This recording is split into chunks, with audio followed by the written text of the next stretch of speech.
ആഡ്സിനെറ്റ് ജേണിയിലേക്ക് എല്ലാവർക്കും സ്വാഗതം. ഇന്ന് നമ്മുടെ കൂടെ ഉള്ളത് നമ്മുടെ ആഡ്സിലെ അക്കാഡമിക് കോർഡിനേറ്റർ ആയിട്ട് 1 ഇയർ കംപ്ലീറ്റ് ആയിട്ടുള്ള നമ്മുടെ സ്വന്തം ഹർഫിത മാം ആണ്.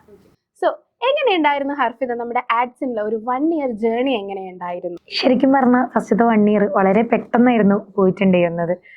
കൂടെ വർക്ക് ചെയ്യുന്നവരാണെങ്കിലും ഭയങ്കര കംഫർട്ടബിൾ ആയിട്ടാണ് എല്ലാവരും കൂടെ നിന്നിട്ടുള്ളത്. അതുകൊണ്ട് തന്നെയാണ് ഇത്ര സക്സസ്ഫുൾ ആയിട്ട് ഒരു 1 ഇയർ കംപ്ലീറ്റ് ചെയ്യാൻ വേണ്ടി പറ്റിയിട്ടുള്ളത്. ഒരു അക്കാഡമിക് കൗൺസിലർ എന്നുള്ളതിൽ നിന്ന് ഇപ്പോൾ ഒരു അക്കാഡമിക് കോർഡിനേറ്റർ ആയിട്ട് മാറിയിരിക്കുകയാണ്. സോ എങ്ങനെ ഉണ്ടായിരുന്നു ആ ഒരു ജേണി? എങ്ങനെയുണ്ടായിരുന്നു?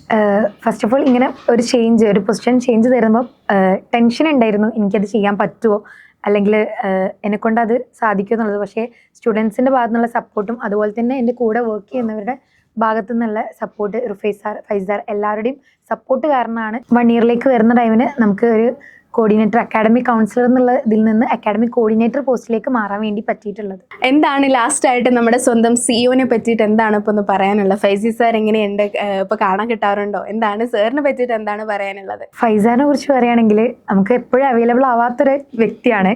പക്ഷെങ്കിലും നമ്മൾ പറയുന്നത് ഇപ്പോൾ ഒരു ഗ്രൂപ്പ് ത്രൂ പറയുകയാണെങ്കിലും അതിനുള്ള റിപ്ലൈ തന്ന് നമ്മുടെ മെസ്സേജിന് ഇമ്പോർട്ടൻസ് കൊടുത്ത് നമുക്ക് റിപ്ലൈ ചെയ്യുന്നുണ്ട്. അതേപോലെ നമ്മൾ പറയുന്നത് കംപ്ലയിൻസ് ആണെങ്കിലും അത് പെട്ടെന്ന് തന്നെ ക്ലിയർ ചെയ്ത് തരാൻ വേണ്ടി ശ്രമിക്കുന്നുമുണ്ട്. കാരണം നമ്മൾ സ്റ്റുഡൻസിൻ്റെ ഭാഗത്തുള്ള കാര്യങ്ങളായിരിക്കും പറയുന്നുണ്ടായിരിക്കുക. സോ അത് എത്രയും പെട്ടെന്ന് തന്നെ ക്ലിയർ ചെയ്യാൻ വേണ്ടി ആൾ ശ്രമിക്കുന്നുണ്ടായിരുന്നു.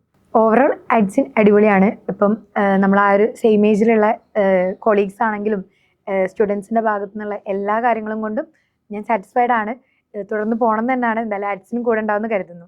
ഓക്കെ, ഇനിയും ഇതുപോലെ മുന്നോട്ട് നമ്മുടെ ആഡ്സിൻ്റെ കൂടെ ഉണ്ടാവാൻ സാധിക്കട്ടെ എന്ന് ആശംസിക്കുന്നു. ആൻഡ് ഇനിയും ഇതിലും വലിയ ഉയർന്ന പോസ്റ്റുകളിലേക്ക് എത്താൻ സാധിക്കട്ടെ എന്ന് ആത്മാർത്ഥമായി ആഗ്രഹിക്കുന്നു. And anyway, thank you.